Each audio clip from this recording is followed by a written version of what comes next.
ज्या दिवशी या चेहऱ्यावर मरणाची भीती दिसल ना, त्या दिवशी आपला खेळ खाला. यमदेव जरी रेड्यावर बसून आला का नाही, तरी आपण अशा थाटात उभं राहायचं.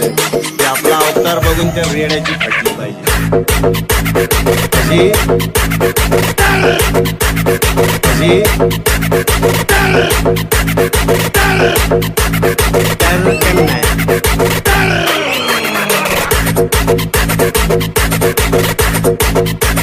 शेती ऐकायची नसती हो, शेती राखायची असते.